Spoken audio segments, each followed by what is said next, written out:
الحمد لله رب العالمين والعاقبة للمتقين ولا عدوان إلا على الظالمين والصلاة والسلام على نبينا محمد صلى الله عليه وسلم وعلى أصحابه الهداة المهتدين ومن تبعه بإحسان إلى يوم الدين. قال الله تعالى في القرآن العظيم: يا أيها الذين آمنوا اتقوا الله حق تقاته ولا تموتن إلا وأنتم مسلمون. يا أيها الناس اتقوا ربكم الذي خلقكم من نفس واحدة وخلق منها زوجها وبث منهما رجالا كثيرا ونساء واتقوا الله الذي تساءلون به والأرحام إن الله كان عليكم رقيبا. يا أيها الذين آمنوا اتقوا الله وقولوا قولا سديدا يصلح لكم أعمالكم ويغفر لكم ذنوبكم ومن يطع الله ورسوله فقد فاز فوزا عظيما. أما بعد فإن أصدق الحديث كتاب الله وخير الهدي هدى محمد صلى الله عليه وسلم وشر الأمور محدثاتها وكل محدثة بدعة ضلالة وكل ضلالة في النار. أما يا عباد الله أوصيكم ونفسي بتقوى الله عز وجل كما قال الله تعالى: فتزودوا فإن خير الزاد التقوى. abalungi abakkiriza atendebwa n'amatenda amajjuvu agataliimu bukendeevu bwonna y'owekitiibwa Allah subhanahu wa ta'ala. Musaba assa okusaasira kwe n'emirembe ku w'ekitiibwa omubaka Muhammadi sallallahu alayhi wasallam. Sireka kukuutira mwoyo gwange najamma okubanga tuti owekitiibwa Allah subhanahu wa ta'ala yagamba owekitiibwa Allah nti: yawma la yanfa'u maalu wala banuun illa man ata Allaha bikalbin salim. Waliwo olunaku emmaali lwetagenda kugasa nnyiniyo wadde ezzadde okuggyako agenda okutuuka mu maaso g'owekitiibwa Allah ng'alina omutima omulamu. Mu aya eyo Allah yaleeta ebintu ebitawaanya abantu. Abali ku kyeyo bali ku kyeyo. Maali baagala abaana baabwe basome, baagala abaana baabwe babeereko mu mayumba amalungi, baagala bakyala baabwe beeyagale, baagala babeere mu bulamu obulungi. Ne wallahi Allah byonna yabigatta. Allah byonna yabigatta mu aya eyo n'atugamba nti emmaali n'ezzadde waliwo olunaku lwe bitagenda kugasa illa man ata Allaha bikalbin salim, okujjako ng'otuukiriza ekyakuteesa mu nsi kwe kwawula Allah. Omuntu alina omutima omulamu gwe gwayawula Allah ne gwesamba shiriki ne bidaa ne gunyweza tawhidi ne sunna. Omutima omulamu gwe gwalwanisa bidaa, gwe gwalwanisa shiriki ne gulwanisa bidaa ne gulwanisa hawa ne gunyweza tawhidi ne gunyweza ne sunna. Hadha huwa alqalbu salim. Gwe mutima omulamu ogwo gwokka ogugenda okugasibwa ku lunaku emmaali lwetagenda kugasa nnyiniyo wadde ezzadde.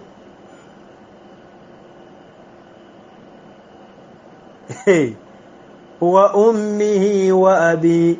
Tomanyi surati man?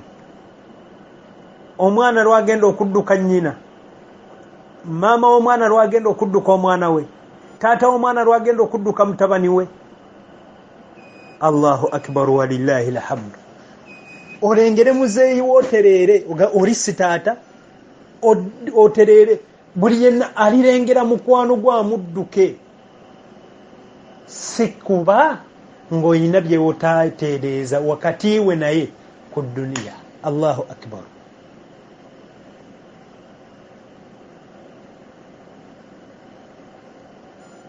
So please,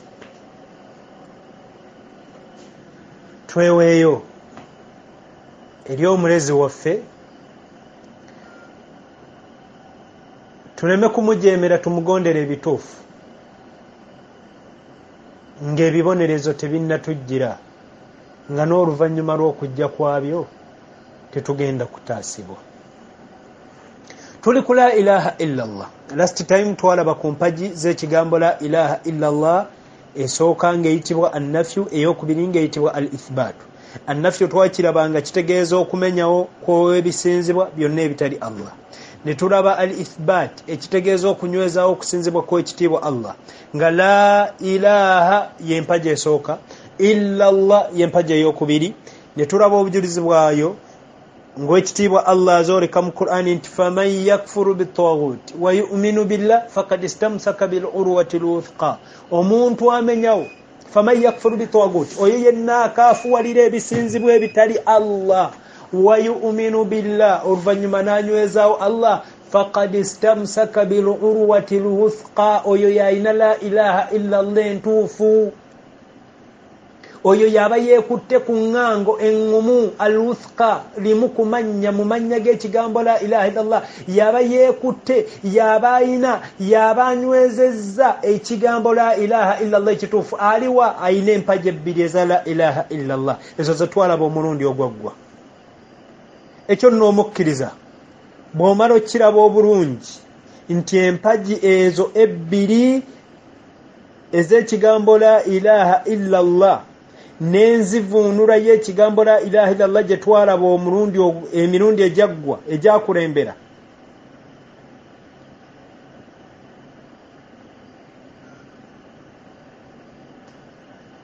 okirabira ddala bulungi nti la ilaha illallah wogatta empaji ebbiri n'amakulu g'ekigambo la ilaha illallah, kikumalira okutegeera nti la ilaha illallah kitegeeza kumenyawo shiriki yenna na kuyimirizaawo tawhidi. Omuntu yenna atamenyawo bisinzibwa bitali Allah aba talina mpaji esooka ey'ekigambo la ilaha illallah, ekitegeeza nti aba mushiriku omukafiiri. Olw'obutaba na la ilaha illallah, abasiraamu bonna gye beegattako oba gye bakakasa obulungi nti kyekikolo ky'eddiini y'obusiraamu. Omuntu ateekeddwa okulangirira olutalo olutongole n'okwesamba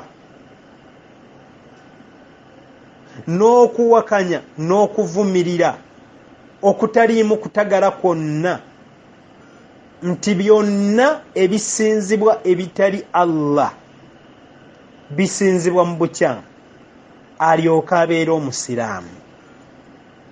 Ayitibwa omusiraamu owannamaddala ateekeddwa okuba n'olutalo olutongole olumumanyiddwako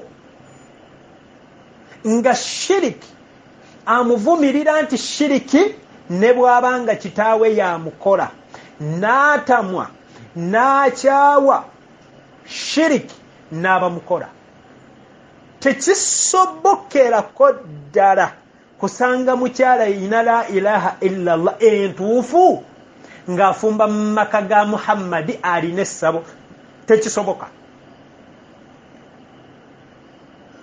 Omukyala ebbuba ly'alina eri bbaawe tono nnyo nga gye nkomezza okusinga ku bbuba omusiraamu ly'alina eri tawhiidi. Ebimu ebitaliimu kuteesa, osonyiwa okukisonyiwa omusajja ng'omusanze mu bwenzi, osobola okusonyiwa omukyala ng'omusanze mu bwenzi, osobola okugumiikiriza ku shiriki. Tewali bugumiikiriza, tewali nikah bayina almuslimin wal kuffar au wal mushrikin. Si kangende ndibire ewa kitange nesigenda fumbira musajja mushiriku.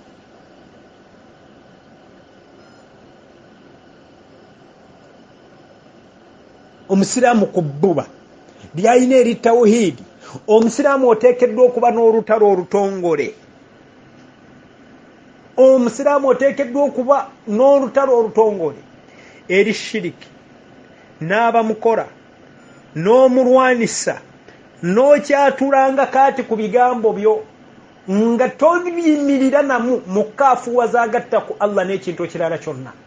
Tobeera mu babeeraawo nga bamwenyereketa bamusiramu munahe gundi wawa alina essabo munahenze sikafuwaza abantu fete tukafuwaza abantu temusalira abantu musango oyo nno tawhidi ye n'obusiramu bubeerako question mark omuntu atakafuwaza bashiriku ng'ali awo amwenyereketa mwenyerekesi munnange tomanya no omusiramu alina tawhidi omutuufu shiriki amuyita shiriki tawhidi amuyita tawhidi obukafiri amuyita bukafiri wamala okunyweza ebyo olutalo olutuufu n'alyoka abeera omusiraamu bw'atakola bw'atyo aba mukafiri yennyini ow'ekikolo ne bw'aba ng'ekigambo la ilaha illallah tekiva ku lulimi ow'ekitiibwa Allah yawaana nabbi we Ibrahimu alayhi salatu wassalaam olw'engeri gye yateeka mu nkola empagi za la ilaha illallah ebbiri era n'atulagira tumufuule ekyokugoberera ekirungi yagamba Allah mu surati Muntahina yagamba nti kad kanat lakum uswatu hasanatu fi Ibrahima walladhina ma'ahu إذ قالوا لقومه إن براء منكم مما تعبدون من دون الله كفرنا بكم وبدا بيننا وبينكم العداوة البغضاء أبدا حتى تؤمنون بالله وحده سبحان الله mazima mulina ekyokugoberera ekyokulabirako era ekyokugoberera ekirungi eri Ibrahim n'abo abaali awamu naye bwe baagamba abantu b'ekibiina kyabwe nti mazima ffe tubeesambye n'ebyo byonna bye musinza ebitali Allah tubeeganye era bweyolese obulabe n'obukyayi obw'olubeerera wakati waffe nammwe okutuusa lwe munakisinza lwe munakkiriza Allah omu yekka Allahu akbar walillahi alhamd ulira Ibrahim mu bano bagamba mulimu kitaawe ayitibwa Azar mulimu ab'eŋŋanda ze bano barangirako olutalo be bantu be yakuliramu abaamukuza mikwano gye gyonna giri muno n'abalala n'abo abanywerera ku tawhidi lwe lutalo lwe barangirira ku bantu baabwe bannange teri muntu ayina shahada ntuufu avaliwinga muntu yenna akafuwalira Allah kale tekisobokerako ddala okusanga Mariyamu mbu ayina la ilaha illallah ng'ali mu maka ga aduwillah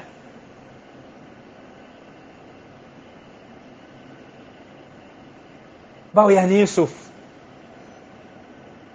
Yusufu nga yalina ebigari wansi w'ebitanda hati kisoboka kusanga Mariyamu ng'afumbayo ne bw'aba amuwasizza leero agenda okutuuka wansi w'ebitanda waliyo gundi kyasooka waabirabira nga kiri haram wano tewali kuddamu kwegatta naawe nze ndi mukyala musiraamu seegatta na mukyala na musajja mukafiri ono shiriki n'akola omulimu gw'ogumukakatako ng'omusiraamu okutaasa enzikiriza z'abantu n'asooka amusomesa ekiyitibwa tawhidi omusajja waagaana okudda ku ddiini naga ebyo bya buwangwa byaffe obusiraamu bwatusanga bya buwangwa byo omusajja n'akalambira Mariyamu tasula akwata bukwasi ngugujazze naye nabwa nti nzize wa kitange Allah wali bakuwadde obudde ng'onaasobola okunsangawo okutuusa lw'onaasinza Allah omu yekka naye nze sifumbirwa watali musiraamu Mariyamu nadda ewaabwe ani akisobola ku mulembe guno naye nno omusiraamu omutuufu omukyala omusiraamu bw'atyo bw'ateekeddwa okubeera omusajja tasobola kusanga mukyala we ng'afuuwa emmindi amabeere gali bweru walaamiriza omusajja oyo n'addamu okwebaka n'omukyala oyo niwaatega obumaso obwenkanawa okutuusa ng'amukozeeko ddaawa omukyala ono n'addamu okutoola shahada n'asiramuka n'alyoka addamu okumuwasa waatakola bwatyo tebigenda kuddamu kubaawo hatta tu'minuuna billahi wahada. Aya eyo bannange mugijjeemu ekyokuyiga okutuusa omukyalo ono ngazzeemu okwawula Allah nti yeyekka asinzibwa mu butuufu, okutuusa omusajja ono ngazzeemu okwawula Allah nti yeyekka asinzibwa mu butuufu. N'agamba mugulumivu Allah era ali ku nabbi omu Ibrahimu alayhi salatu wassalamu. Kansooke nzirekawo ekyayisa nabbi Ibrahimu umme namba si nti alina emirimu egy'enjawulo gye yakola, wabula Ibrahimu yayitirira okuba okwawula Allah. Tawhidi wa nabbi Ibrahimu mukwano gwa ekimufuula mukwano gwa Allah yayitirira okwawula Allah subhanahu wa ta'ala. Oli ayinza okugamba nti bannabbi abalala bo tebamwawula nnyo Allah. Munnange buli kintu wabaawo ow'enkizo. Onaagenda bannabbi abagumiikiriza ennyo Musa wa waggulu ku banne, naye nga buli nabbi mugumiikiriza. Tosobola kubeera nabbi nga toli mugumiikiriza. Buli bannange teri kizibu. Era wallahi abasajja abo bannabbi omuntu abanyooma kyova olaba womanyira nabbi okaafuwalirawo. Bannange teri kizibu bakutuma ebintu ebirala byonna, naye teri kizibu nga daawa. Ojje mu kyalo kipya abantu balina entegeera ndala bagambe nti bannange kulu la ilaha illa Allah tuflihu, mulangirire nti tewali asinzibwa mu butuufu muwone, tewali asinzibwa mu butuufu okujja ku Allah. Bannange si kyangu, si kyangu. Bakutuma n'olunda embuzi 100 nene Allah nade ne bataga nti genda ojje ku kyalo ekyo okijjemu okizze ku busiraamu obutuufu. Olaba n'abeefuula abategeera obusiraamu obaga nti bannange tukolere ku busiraamu twegatte. Oli n'abuuza twegattira ku ki? Kurani evuddewo abagamba nti bategeera obusiraamu era nti bo basiraamu. Kale nno bannange omulimu gwa nabbi tegube, ne buli nabbi alina kyasinga ku ye. Kati nabbi Ibrahimu akira ku banne mu kwawula Allah, era yali omu ne Allah n'amuyita umma namba lwa tawhidi, si lwa ibada ndala yonna. Natugamba ekitiibwa Allah, wa idh qala Ibrahimu li abihi wa qawmihi innani buraa'u mimma ta'budun illa alladhina fatarani fa innahu sayahdin. Jukira mu kiseera nabbi Ibrahimu we yagambira kitaawe n'abantu b'ekibiina kye nti mazima ddala nze mbeesambye neesambye ebyo byonna bye musinze ebitali Allah, okujjako oyo yekka eyantonda gwenja okusinza, kubanga mazima ajja kunnuŋŋamya. Nabbi Ibrahimu yamenyawo ekisi buli kiise bino byagamba abantu mbye mazima ddala nze neesambye ebyo byonna bye musinze ebitali Allah. Bannange okubeera omusiraamu, omusiraamu oteekeddwa okwatula mu mutima gwe ekigambo kino nti mazima gwe weesambye buli kyonna ekisinzibwa ekitali Allah. Buli kyonna kye wasanganga mu kalicha yammwe bakisinza, buli kyonna kye wasanga mu kalicha yammwe nga bakifuula ensonga, oteekeddwa okulangirira mu lwatu nti mazima gwe weesambye ebisinzibwa ebitali Allah, n'okkiriza Allah yekka ti mazima ddala ajja kuluŋŋamya. N'agamba omubaka Muhammad sallallahu alaihi wasallam, tuli ku mpaji 2 ez'ekigambo la ilaha illa Allah. N'agamba omubaka Muhammad sallallahu alaihi wasallam ng'atulaga ekigambo la ilaha illa Allah kigasa oyo yekka akyogera ng'amenyawo ebyo byonna ebisinzibwa ebitali Allah.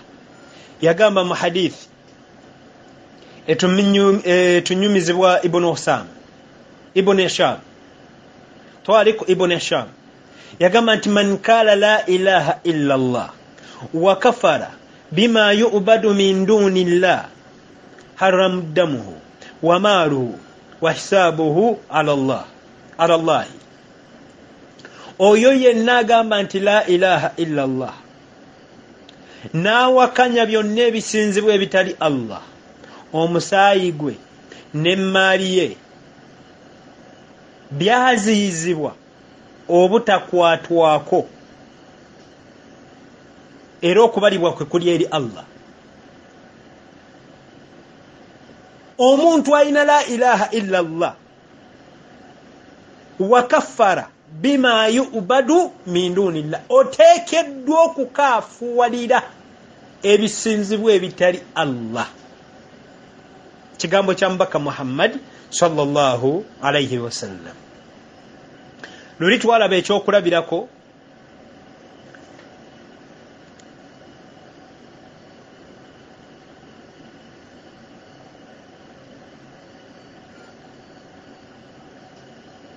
katwongereko ebyokulabirako bino nno eddakiika zigenze.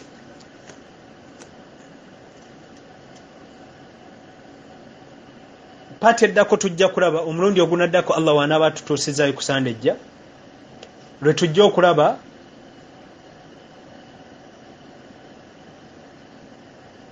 ebyokulabirako engeri abantu gye bamenyawo empagi esooka ey'ekigambo la ilaha illallah ne bapaalira ku mpagi ey'okubiri eya ayuminu billah ne banywezaawo okusinzibwa kwa Allah kyokka ate nga tebamenyeewo bisinzibwa bitali Allah. Ku bujulizi obwo bwe tulabye kikumalira okutegeera nti omuntu tasobola kubeera musiraamu okujjako ng'asoose kukaafuwalira kuwakanya kumenyawo kusinzibwa kwa bitali Allah. Subhanaka Allahumma bihamdika ashhadu an la ilaha illa anta astaghfiruka wa atubu ilaik.